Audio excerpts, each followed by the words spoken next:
Hello, everyone. Thank you for joining us today for this exciting webinar on AI accelerated software development. My name is Simran, and I'll be the host for this session today. In today's rapidly evolving tech landscape, among many other areas, the role of AI in software development is transforming the way we approach problem solving, automation, and innovation. Now, whether you are a seasoned developer, a tech enthusiast, or someone just looking to stay ahead of the curve, this webinar will provide you valuable insights on how AI can boost your software development process. Today we have Devesh Raghubanshi and Harish Armugam from Tavant's engineering team. Devesh is the Vice President of Technology and Architecture at Tavant, has over 24 years of experience in building enterprise software. He's been with Tavant for more than 20 years now, and during this time, he has developed numerous large scale applications. Harish, on the other hand, is the Director of Business Architecture at Tavant and is the product owner and business architect of our fintech products. Before we begin, a couple of housekeeping items. We are recording this session and you will receive a playback soon after the webinar.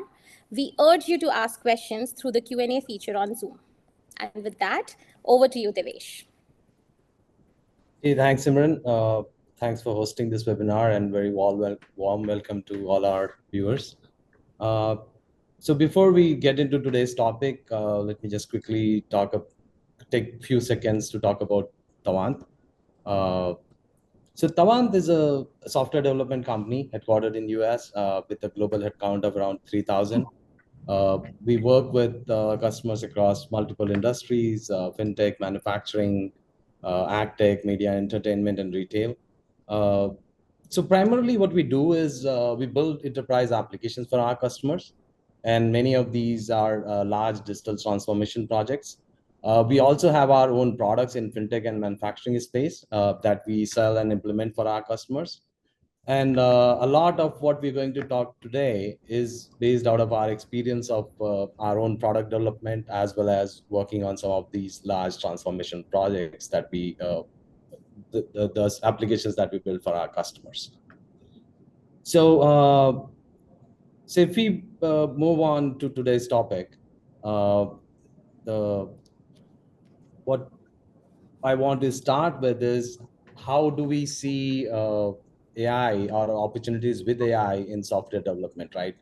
So generative AI or AI in general can help across all different phases of software development, whether it be requirement analysis, whether be it design and architecture, development, obviously, then testing and quality assurance, deployment and monitoring, right? So we're starting from your discovery and requirement to maintenance and support, you can use generative AI across the whole SDLC, right? Before we get into detail about each of these phases, so today in webinar, we primarily going to talk about our experience in taking some of the live examples that we have used GenAI as part of this DLC in development, in testing, and in requirement analysis, primarily focusing on these three areas. I want to quickly talk about or introduce a tool that we have built as part of our whole AI accelerated software development journey called Bubbles. Next slide, please. Yeah. So we kind of started this AI accelerated software development journey around more than a year back, when we kind of started using GitHub Copilot, and kind of a lot of our developers in our product development team started using GitHub Copilot to for their development activities, right? But at the same time, we quickly realized that there is a need for building a tool, a chat GPT like tool, which are other teams, right? The non-developers who are working on, let's say, requirement analysis, or the people from quality team who are working on defining test cases and test scenarios. They needed some kind of a tool without having issues related to data privacy or IP protection and all, right? And that's when we built this tool called Bubbles on top of Azure OpenAI and using some of the Azure AI services. And the idea was that our requirement business analyst team, as well as quality engineering team, can create projects in this tool and kind of ingest all the project related artifacts or documents, and then they can still use Azure OpenAI service to get all the benefits of generative AI in whatever they do on a regular basis, right? So this was a RAG implementation where we can create a project where and then these tools come with many other features as well, right? Where you can collaborate with your team members in the project. You can create your predefined prompts, which other members in the team can use. If you are using certain specific prompts to get certain outputs in a particular way, everyone in the team can use the same prompt, right? So we added a lot of those features, and this is something which is continuously evolving. Uh, and also our QE team, right? So they can, once all these artifacts are there, they can use this tool to generate uh, test scenarios, generate more test cases, synthesize test data, and all that, right? So that's why it was very critical for us to have a tool like this, so that we can leverage generative AI or AI in general across all phases of SDLC, and not only limited to using code assist tools like GitHub Copilot or Tab9 and others. Uh, so now with this, with the context of Bubble, I just quickly want to show you where we are using generative AI in our software development today. So if you look at this slide, we are basically with the help of Bubbles and GitHub Copilot and some of the other tools that we are using in our projects and with some of our customers, we are leveraging uh, generative AI across pretty much all phases of SDLC. So we are using it for requirement analysis, where we are doing creating VRDs, user stories. We are using it for design, where we can create UI and UX. We can get some architectural suggestions. We can evaluate our architecture. We can optimize the architecture. Development, obviously, we can generate a lot of code, unit test, code analysis, review, and all. And on testing side, as I said, our quality engineering team can use Bubbles to generate test cases, generate test scripts, generate test data, automate as much as possible as part of their test automation, right? And even in DevOps, we are not covering any live examples about that, but in DevOps as well, we are using these tools to build CI/CD pipeline, create all the scripts related to that, maintain your whole environment as infrastructure as code generated using generative AI, and obviously do continuous monitoring and log analysis on the production systems, right? On the support side, also we can use these tools to do defect analysis. You can use it to do impact analysis of any bug fix that you are doing. You can do software and library upgrades on the product that you are supporting. We have also used in some places where we are migrating from uh, some pieces of application which is in legacy code base. You are able to migrate it from one or from a legacy platform to a more modern architecture, or a more modern platform, right? And obviously, you can use it to train and kind of onboard new resources to the team. So now, with this context about how Tavant is using generative AI in different phases of SDLC, now let's get into real life examples of how we are using generative AI in what we are doing at Tavant, right? So I'll start with some of the examples that we have on the development and unit testing side, and then Harish will take over and talk about some of our examples or our experiences on the requirement analysis and testing side. So quickly on the development and unit testing side, obviously generative AI can be used to generate code, right? You can generate a lot of boilerplate code. You can generate given a right prompt, you can generate a piece of functionality that you are building. You can generate code for that. You can generate a lot of unit tests. You can generate unit tests covering different scenarios and different data sets. You can improve the code documentation. If you are going to work with a new library or new framework, you can use these tools to kind of provide you some code snippets, provide you examples so that you can learn faster and start using those new libraries and frameworks. You can use for bug fixing. If you are enhancing your code, you're adding more functionality. We are using it for code refactoring, where you can optimize your code and can improve the overall design of the solution. I think I already talked about there are a situation where you want to translate an existing code base from one language to another. You can use these tools to do that. One example is where we were working with one of our customers where a large part of the code base is in Closure, and then some of the functionality they wanted to break it down and move to .NET, and we were able to a large part of it, right? I'm not saying completely, but large part of it we were able to uh, translate using GenAI from Closure to .NET. You can use it as a code review assistant. So whatever code commits or merge requests you get, you can use Copilot to kind of review that code and then kind of take your own, I mean, review, take it as a review assistant and kind of you can complete your code review more effectively, right? You can quickly create mockups and prototypes with minimal coding effort. And obviously, you can use it to learn any new languages or any, I think I already talked about any new libraries or any frameworks that you want to work on. So these are different areas where obviously we have been using generative AI in some form or the other.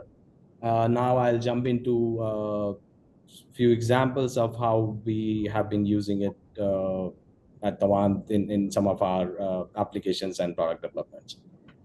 So this example is about from our product development where we have a product which is built over years, and kind of one of the functionality that needed to be added to an existing workflow was where we had to upload a file that we were uh, so based upon if it's a JSON based document, it needed to be uploaded to a separate S3 location, right?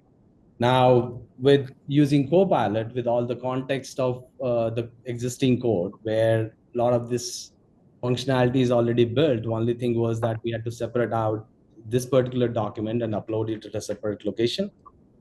Just by giving the method name that this is what we are trying to do and some comments, we were able to generate 80% of the code of how how that upload should work, right? And where it should go and upload on the S3 location, right?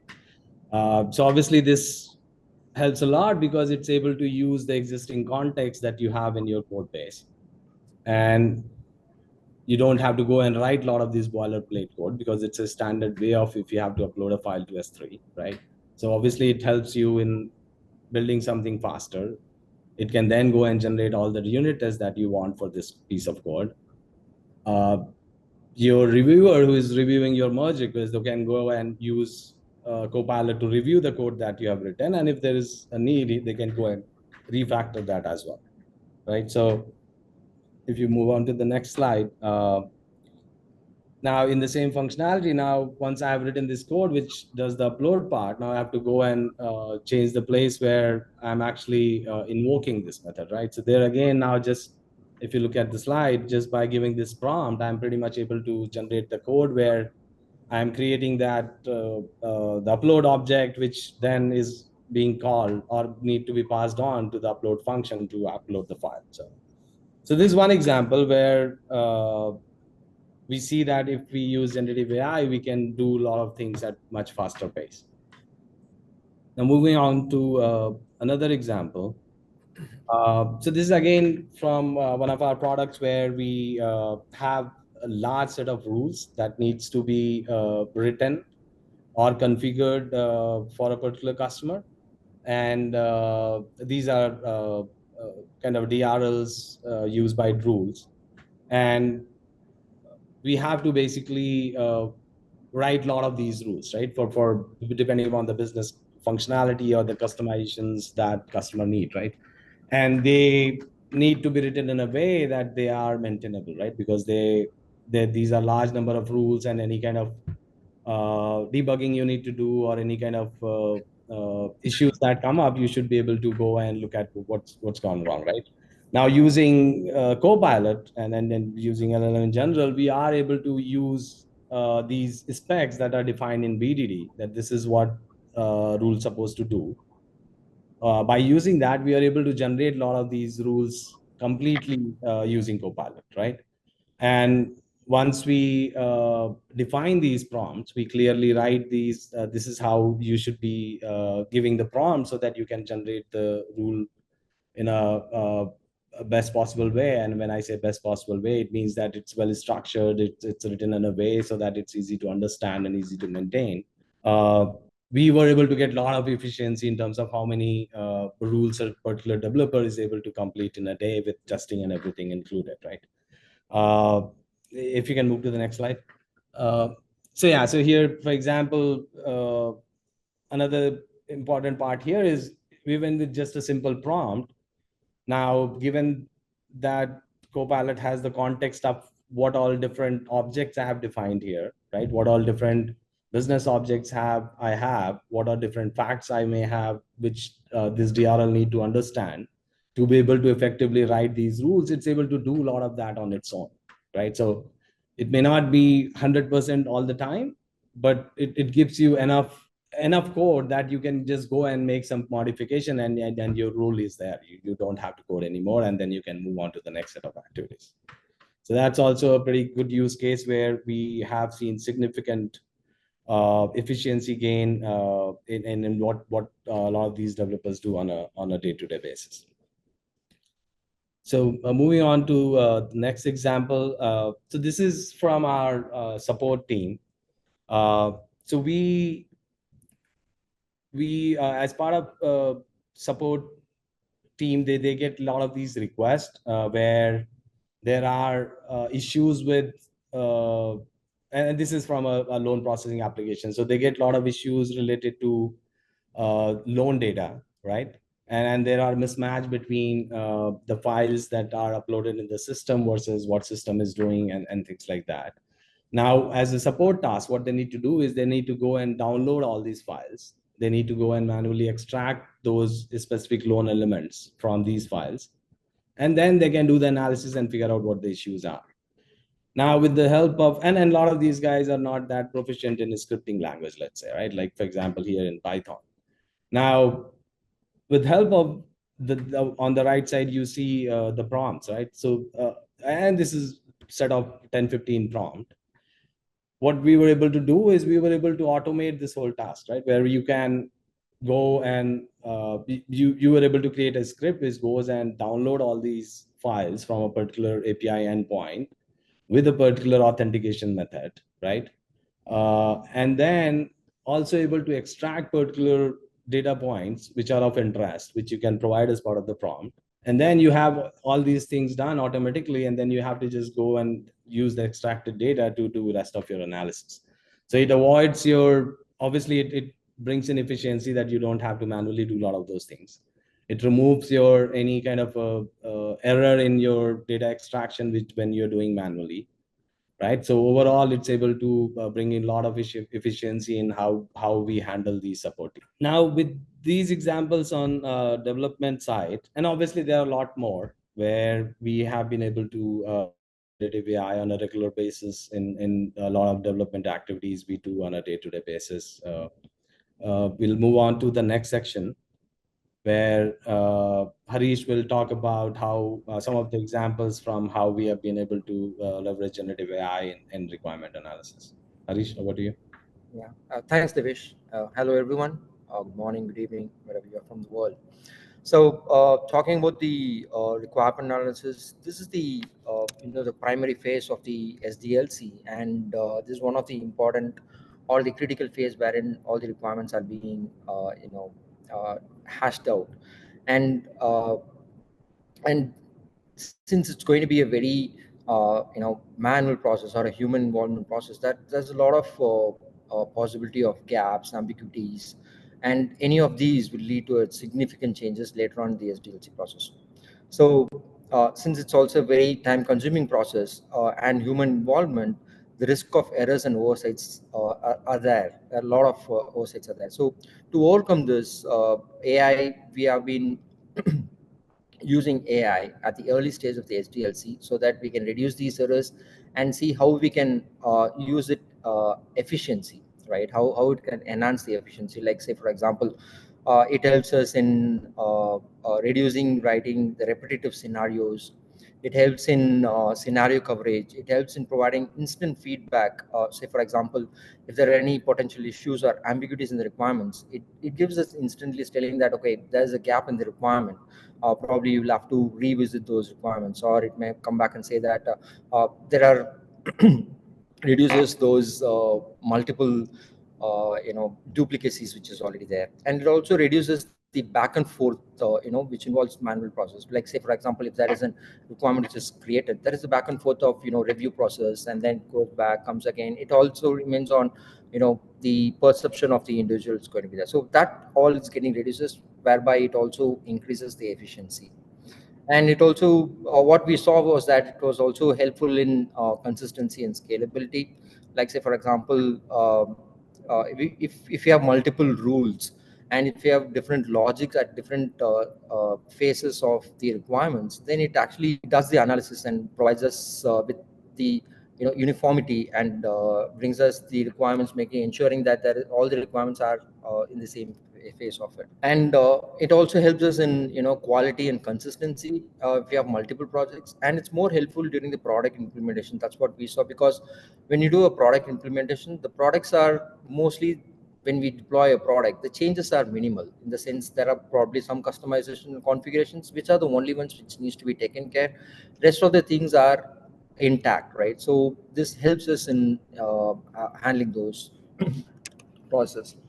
So as a part of this webinar, what we are going to talk about is how we are using this requirement analysis in case of, in the case of BRDs, how we are using it, how we're using it, the process of gap analysis, how are we using it for user story creations, BDD creations, test case creations, and how is it helpful in the automation of the documents as well. In the first example, if I'm going to look at it, we have certain ways or steps in which we have to follow to get the requirements done from the AI.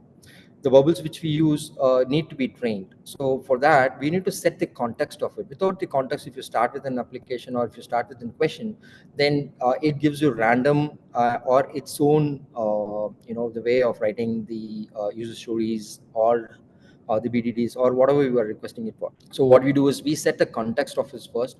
So in this example, if you look at it, the the user story or the BDD which you are trying to create, or the requirement analysis you are trying to do, is for this particular page where it's a consent page, where we are trying to get it from the borrower. So we set the context telling that I'm trying to design a consent screen, and it has 4 data points, and I list down the data points as a data definitions.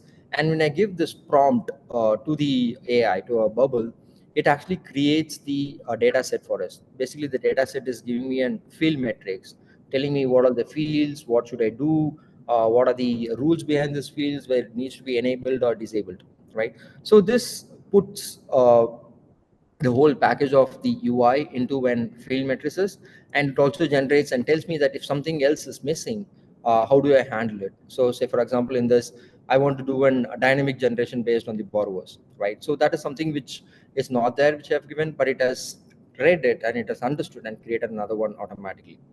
Similarly, if you move the next one, wherein we are trying to write the user story.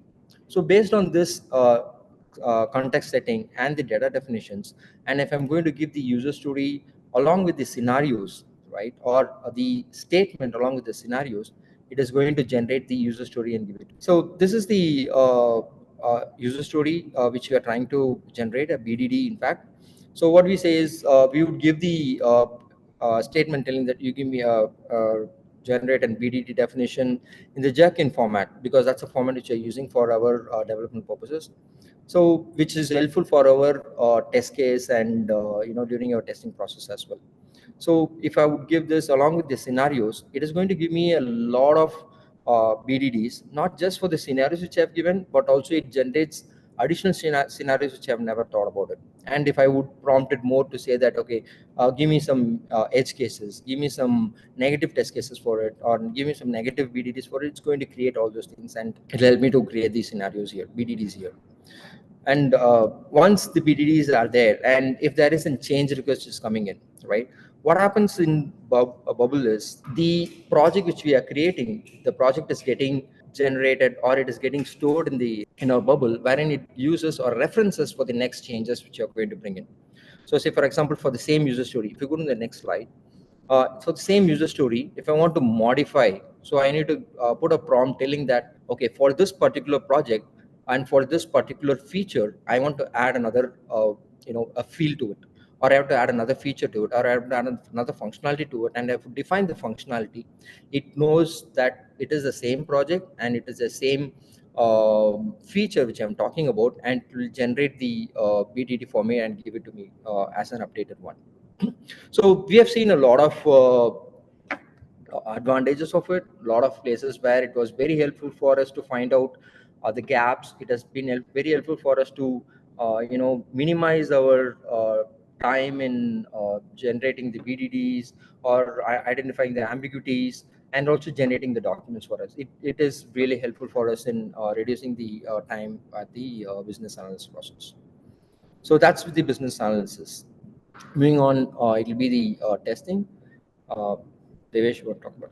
Yeah, if you can move to the next slide. So again, on the quality engineering side, we have been able to use it quite effectively across different tasks and activities that we do as part of our QE, and then again, as I said earlier, that as part of this whole AI accelerated software development journey, this is another area where we have made significant progress in using GenAI. So whether it's for generating test scenarios, as Harish talked about a bit earlier, uh, generating automated test code, uh, expanding your regression test suite, test data generation for a lot of complex scenarios, because that's another a big issue we face in a lot of large enterprise application development, where a lot of your testing relies on good quality data, and then a lot of times you struggle getting that data from legacy platforms and all. So that's where we have been able to kind of, to some extent, be able to manage that using Gen AI, and be able to generate a lot of these good quality test data. Similar to what you do on the development side, you can write your test scripts, you can review your test script using these tools, test case documentation, API test automation, performance testing, and load testing. So pretty much all areas of quality engineering, we can leverage these tools and kind of apply them effectively in most of the activities that we do. There shall take this. So, as a part of this test scenario creation, this is an example wherein uh, we have given the prompt to say that there should be a valid flood zone determination certificate for the property, and it has to be more than 4 months, and the repairs from form from 1004D is required. So we want to create a test scenario. So when this prompt is given, the below two examples are the prompts which came back with a positive and the negative scenario. And on the right of the screen, if you see, there are numerous negative and the positive scenarios which the AI would generate automatically.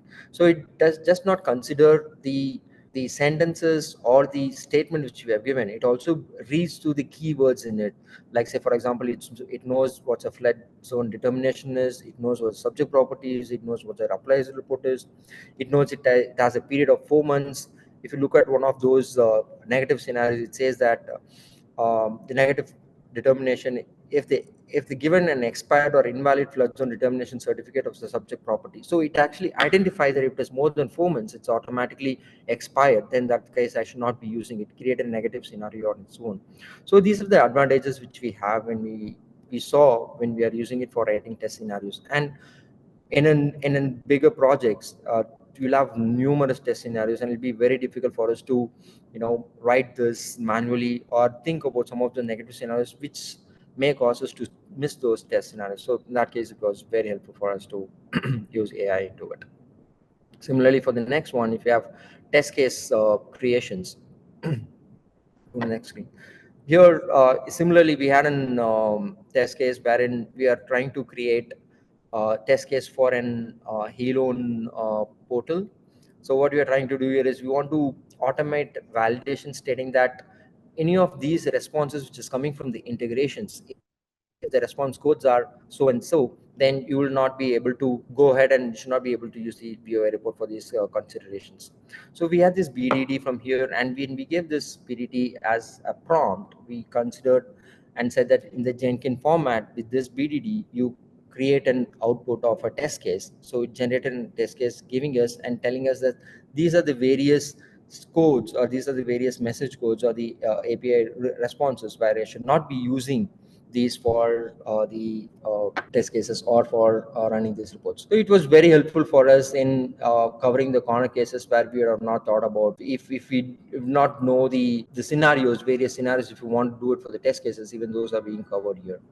So those are some of the major items which we were able to get help from AI and be able to. The next one is on the API.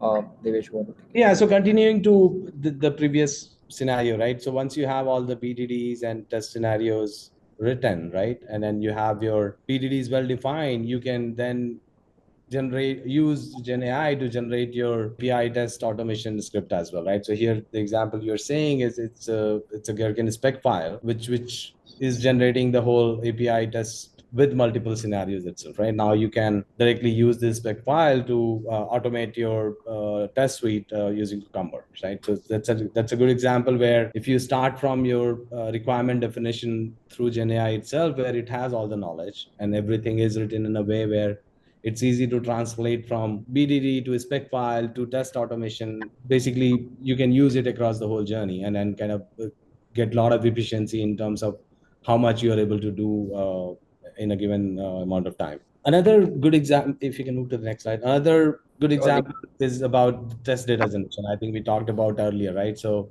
as I was saying earlier, then a lot of these large enterprise application, one of the big challenges, how do you get good quality data to test the functionality, right? Before you get into UAT or production like environment. And here, as an example, we were able to generate, if you give what kind of data you want, what kind of variations you want, if you give the right prompts, you can generate a lot of data which you can use in earlier in your test cycle, right? So you can start using it as part of your CI/CD, sorry, your continuous testing as part of your integration suite. You can start using some of these test data in dev itself or during QA, and you don't have to wait for to go to UAT to be able to test with the real product. Another very interesting use case of GenAI is how we were able to leverage it for doing the UI testing, right? And when I say UI testing, I'm not talking about just the functional testing or the behavior of how the application is working. So what you see here is what we did is we took the design that was provided by UI UX team. So you have a, let's say, Figma design or a screenshot of that. Right now you have an application built using that design, right? So application renders the screen based upon what's been developed. Now what we're able to do is we'll be able to take these two and kind of compare how close your implementation is to what it should have been, right? So how the design was versus what you finally get, what are the differences? You can look at whether I'm using the right font, whether I'm using the right text, whether I've used the right button, whether I've used the right color, how is the pixel kind of, is it pixel perfect, whether the boxes are aligned, not aligned, things like that, right? If you go to the next slide, there's kind of another example of something similar, right? So here's example on the left side you see is what we gave as part of the design, and right is what actually, let's say, was developed. You can see that it will say that actual color expected was red, but you got it purple or other way around, right? So you can actually, and this is something which you could not have done earlier, even if you're automating your test script, let's say with Selenium or any other test automation tool, right? Because it will need a lot of effort for you to go and kind of translate each and every aspect of your UI design in your test script, right? Whereas here, I'm able to take these two images and ask GenAI to go and compare them, and I can list down, okay, these are the different aspects on which I want you to do this analysis and tell me where the gap. Right. So, Devesh, these examples, they were great. Thank you for walking us through these. Before we jump into our Q&A session, I have another question for you. Can you also elaborate on how an organization can effectively get started with integrating AI into their SDLC? Are there some initial steps or best practices that you would recommend? So what we do is basically, as part of getting our customer onboarded on this AI accelerated software development journey, what we do is typically we do kind of a discovery and assessment with them, where we go and try to understand what their current development process are, what their tech stack is, what are the different pain points they have in terms of their SDLC, and while doing that, identify what are the high impact areas where Gen AI can give them a significant lift, right? How can we start attacking some of those pain points using Gen AI, right? Do workshop with them, do review of their architecture, and figure out how this whole Gen AI tool set will fit into their SDLC, right? And obviously define clear objectives and success criteria. How do you measure what benefits you are getting by employing Gen AI in their SDLC, right? And this would be based upon this analysis. You create basically a roadmap, right? That how I'm going to integrate these AI tools in different phases of SDLC, right? What are the different processes? What are the different guidelines? How to use it? What are the best practices around it, right? To do some proof of concept based upon the roadmap or the journey that we have defined, and then basically whatever tools and tool set you have identified, go and set it up in their environment so that they can start using it as part of their SDLC, right? And then this is a journey, right? So you have to once you have implemented, you have to go and continuously evaluate and improve, right? So initially you may start adopting in certain areas, and then slowly you may onboard more people, or you start adopting it in different areas as well, right? So you have to train your people, you have to upskill them to use these tools more effectively, and based upon the feedback metrics that you're capturing, you go and continuously refine this process, right? And obviously, since it's a very fast evolving space, you have to continuously keep evaluating new tools and technology that's coming, so that and you basically adopt that in your SDLC as well. Absolutely. All right. I guess then we have received a lot of questions, so we should now jump to the Q&A part of this session. It's exciting to see the number of questions we've received, and I'm just in no order at all. I'm going to start with them. So the first question that we have is, how can we ensure AI models don't introduce bias into the code? So that's a great question, and I think most of our examples you'd have seen, right? So none of these code generated by Gen AI is directly going in production directly, right? So obviously it's going through manual review. You're still having the same human in the loop cycle. You're reviewing each and every piece of code that's getting generated and added to your code base through Gen AI. So you are not letting anything go on its own, right? And based upon that, once you figure out there are biases, and you figure out there are the places where it's not working well, you go and figure out how to change your prompt. How do you make sure that you provide the right context so that that bias doesn't come out, right? Again, there is a chance that it can be biased, it can hallucinate and all, but that's the whole idea, is how do you make sure that you reduce that by providing the right context, by providing the right prompts. And that's why even the prompt engineering is very important, right? And that's why it's kind of continuous improvement and learning process. Right. There's a question related to this one actually, so I'm going to ask that one next. When you do code reviews, do you provide the standards for the tool to evaluate against? So you can do that. Yeah, you can do that. Actually, if you have a list of guidelines and best practices, when you're reviewing the code, you can, as part of your prompt, you can say that, okay, I want this code to be reviewed based upon these guidelines and these best practices.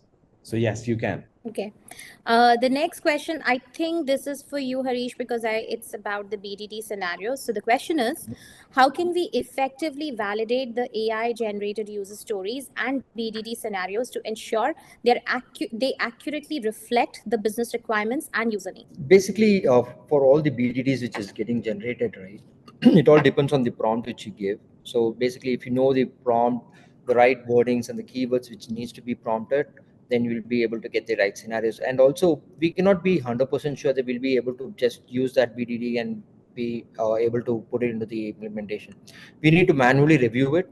It definitely reduces 100% of reviewal to 50% of renewal, because you're not actually reviewing everything or all the test cases or the BDDs which is getting generated. But obviously manual process is required, but it may not it is not to that extent of what we are doing completely. So effective validation is definitely still manual, but also depends on the prompt which you are providing to the AI tool to get the right.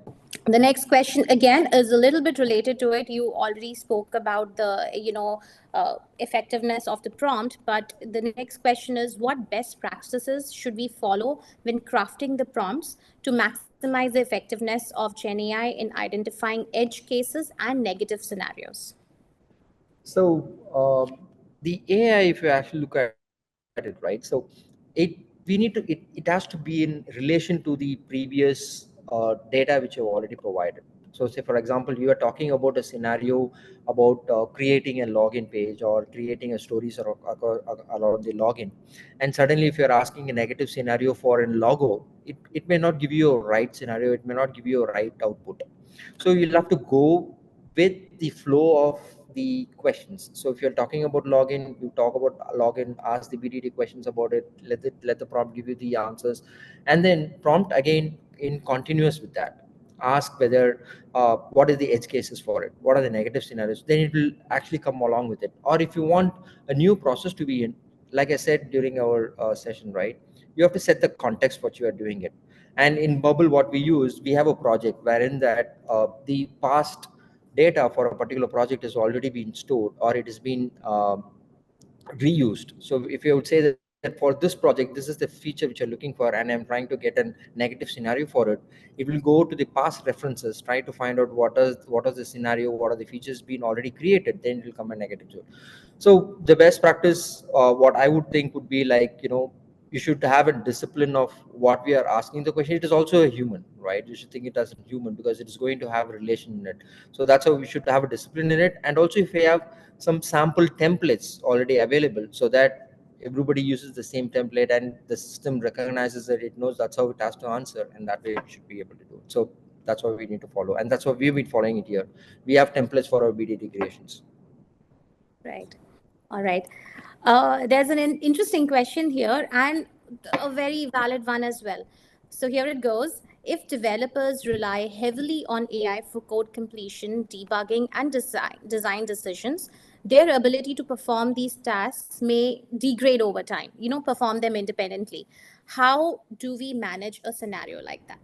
I think we're still far away from that scenario, but it can be reality as well, right? But the whole idea of this is not that. So what we are trying to do is a lot of the work that developers do on a day-to-day basis, right? A lot of those that work is something which is very repetitive, where you don't really have to apply a lot of your creativity or your thought process to get that done, right? So we are trying to kind of do that using Gen AI so that you get more time to do on focus on more critical and creative things, right? Or focus more on improving your design, focus more on improving the architecture and the reliability of the solution and things like that, right? So the idea is that you move to higher level of tasks rather than doing mundane work or the repetitive tasks which can easily be automated or can be generated using these Gen AI tools rather than not do anything. Yeah.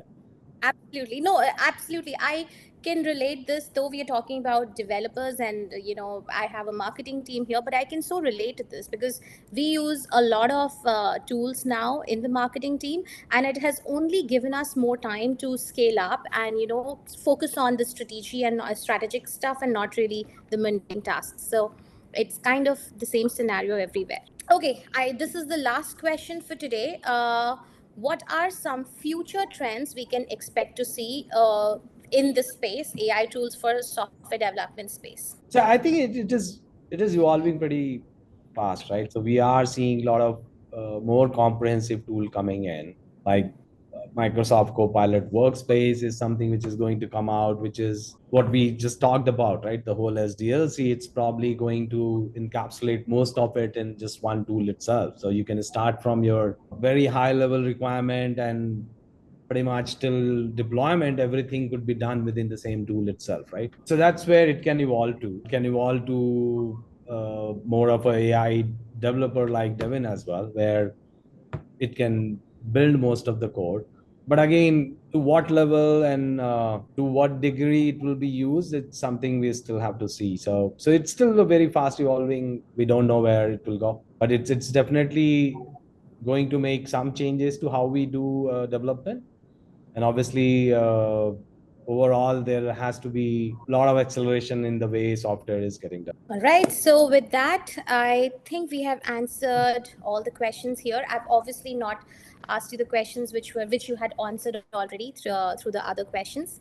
So I think that brings us to the end of our session today. Devesh, Harish, thank you so much, and thank you everyone for being an amazing audience and asking those wonderful, interesting questions. We hope you found the session helpful.